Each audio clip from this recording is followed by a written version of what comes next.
The 50-30-20 budgeting method is great, and I have an updated free downloadable spreadsheet which can help you stick to it. Hey everyone, and welcome to The Savvy Squaddy. In this video, I will be going through the budget and expense tracking spreadsheet that I personally use and showing you how to download and use it. Now, it's not the most glamorous thing in the world, that's for sure, but budgeting and tracking expenses play an important part in your financial health and independence.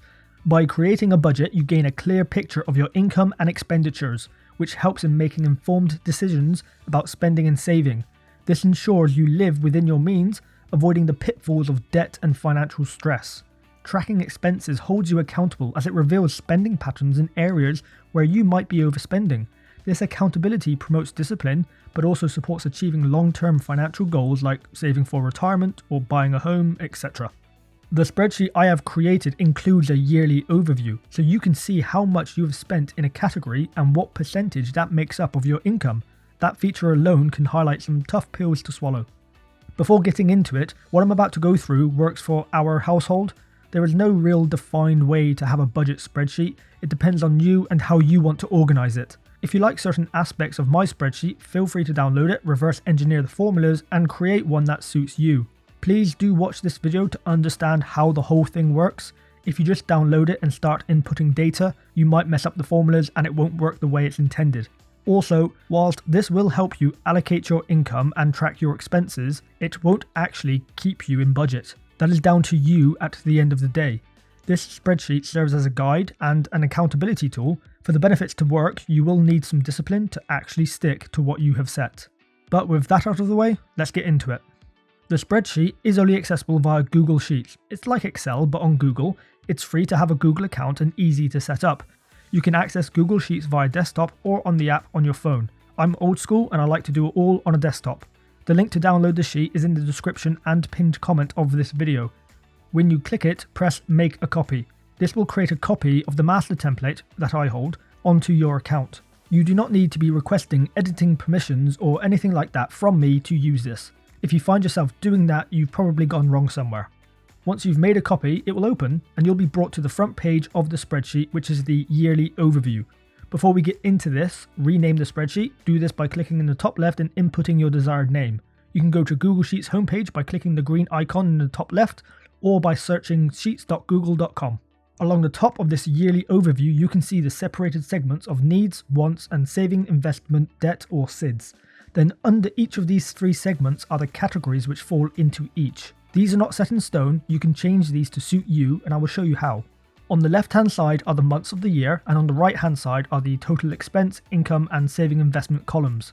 Along the bottom are the totals for each category and the percentage of income it accounts for. Here is an example from my 2024 yearly overview. Our childcare bill accounted for 11.4% of our income. This was for one child who was in 3 times a week. In 2025, both our kids are in full time. The total bill is going to account for around 40% of our total income this year. Roll on September when the oldest starts school. You'll notice that the percentage row has some weird text in it. This is fine, it will change once you start populating the monthly sheets with data. Very important to note with this yearly overview sheet, do not input any amounts yourself into the cells. These are all linked via formulas to the monthly sheets and will auto-populate. The only thing you should change here are the category names if you are not happy with the already populated ones. Along the bottom of the page you can see the different sheets for each month. These are where you will input the relevant data. Let's click on January and take a look. Now it might seem like a lot, but it's super simple and a lot of the process is automated. These top 2 parts are overviews of that month's income and expenditure. There are very few bits here where you will input anything. Doing so might mess up the formulas. If you do royally f*** up one of the sheets, right click and delete it. Then click on another, right click and duplicate it, make sure to rename it to the relevant month. You will then have to go back to the yearly overview sheet and just reconfirm the formulas for that month. Going along the top is the income, distribution and leftover sections. The only parts you will change here are the percentages within the distribution section. You decide how you want to distribute your income across your needs, wants and SIDS. The 3 should add up to 100%, and if they don't, then this box will turn red. Everything else is populated as you input data below. I will be doing an example walkthrough to demonstrate how it all works. If the total leftover box turns red, then that means you have not lived within your means as you have spent more than you have earned. If this happens, then you need to review the budget and see where you can cut back. a core tenet of personal finance and being financially literate is living within your means. Below in the red section is the overview of your expenditure. Again, you don't input any numbers here, but this is where you can add or subtract categories which suit your circumstances. Keep in mind any changes here will also need to happen in the yearly overview sheet if that is something you wish to track. It's best to keep these categories to a minimum. Adjust these to how you see fit, but don't overcomplicate things. Below this in the yellow section is where you input all of your expenses. You will give them a category which corresponds with the categories within the red expense overview tables. When you add or delete a category within that red table, it will update in these drop-down menus. The formulas will then add up all the categories automatically and input them in the relevant amount cells within the red expense overview table, and then the yearly overview sheet uses these figures within the red expense tables to populate its cells. Further down you will see two other green tables. The one on the left is where you input all of your income that month. Give it a category which corresponds with the income overview table at the top. The blue distribution table then uses the income overview table to calculate the allocated amounts for your needs, wants and SIDS. The green box on the right is where you input the total amounts of your savings and investment accounts. I do this at the end of every month. This is then linked to the yearly overview sheet and allows you to see on one page at the end of the year the overall growth or decline of your savings and investments. A real handy feature in my eyes. I quite enjoy looking at how the year started to how it ended. Right, let's get into a quick example to show you how this works in practice. I tend to populate mine the night before the new month begins. Using the bottom left green box, I'll input the earnings of a 2-income household with 1 child. Income 1 brings home £2,400 per month, income 2 brings home £2,000 per month. Due to their 1 child, they receive £102.40p every 4 weeks for child benefit. Once this data has been inputted, we can go back up to the top and look at how to distribute that income.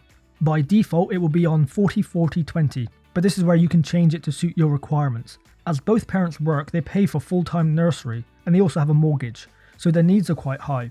I'll start by allocating 65% of their income to needs. This now shows how much of their monthly income is dedicated to meet their needs, just under £3,000. By making that 65%, you can now see that the total percentage box has turned red as it no longer equals 100. We now need to change the other allocations. For now, it's 20% for wants and 15% for SIDS. You might have noticed that I said they have a mortgage, but there is no rent/mortgage or house category in the needs expense overview table. This is because I live in SFA and rent comes straight out of my pay, but this does provide a perfect segue for me to show you how to add a category, as not everyone lives in service provider accommodation. There are two methods. The simplest is to take an already existing category that you don't require and just replace the name. For example, changing the car category to house, then by clicking the drop-down menu, we can see that is now populated. To change the color of this new category to red, click the pencil icon and over on the right, click the drop-down menu next to the new category and pick the color. Click Apply to All so it applies to all the menus within this table. Now when you type in the mortgage amount, select the category and it will populate accordingly in the expense overview table. Going back to the yearly overview sheet, we can see it is populated here but under the car category. Simply just change the name to the new category. But what if you want to add a whole new category? Input the new category under car in the expense overview table. Highlight the amount cells for the other categories and drag it down to the new category. This copies the relevant formula to populate the amount from the yellow expense tracker table. Select the drop-down menu and change the color and apply all. But now, as it's a completely new category, it needs to be added to the yearly overview. First, take a note of the amount cell reference for this new category. You'll need this for the formula in a minute. In this example, it's D20. In the yearly overview sheet, a new column needs to be added. To do this, click on the top of the column within the needs section, right-click and insert a new column either to the left or right. Name this column the same as the new category you've just created. Remerge the needs heading cells so it sits center. The formula to get it to read the relevant data from the monthly sheets is super simple. We are just going to copy and paste the formula from the cell next to this one, in this case January car category, and change the cell reference to D20. This will need to be done for each monthly sheet. It takes a few minutes to update it all, but getting this sorted now when you start will save you hassle in the future. To finish, we just need to sort the total and percentages formula at the bottom of this new category. So copy the cell to the left and paste it into the new cell. This will copy the formula but update the relevant cells so it pertains to just that column. Do the exact same for the percentage cell beneath it. Make sure to just double check the formula and change if needed, like I had to here. I had to change the R16 cell back to Q16, we want to divide the total expenditure by the total income at the end of the day. Right, now that I've shown you how to add a category, I'll just complete the rest of the January sheet to explain some other aspects further. This family has most of its bills coming out automatically on the 1st of every month. This way they don't need to worry about having to pay bills as the month goes on and their income declines. When inputting the amounts, make sure you format correctly. Placing a comma instead of a full stop when typing out amounts could cause a lot of wasted time when you get to the end of the month and something isn't quite adding up. Please trust me on that. I've now inputted a bunch of expenses. You can see in the leftover section the total income, total expenditure so far, and how much is remaining. As I said earlier, you do not want this number to be less than 0. The cell will go red if that happens. Looking at the expenditure overview table, we can see all categories have been populated with their total amounts. If you happen to go over budget in one of these 3 sections, the total spent cell will turn red.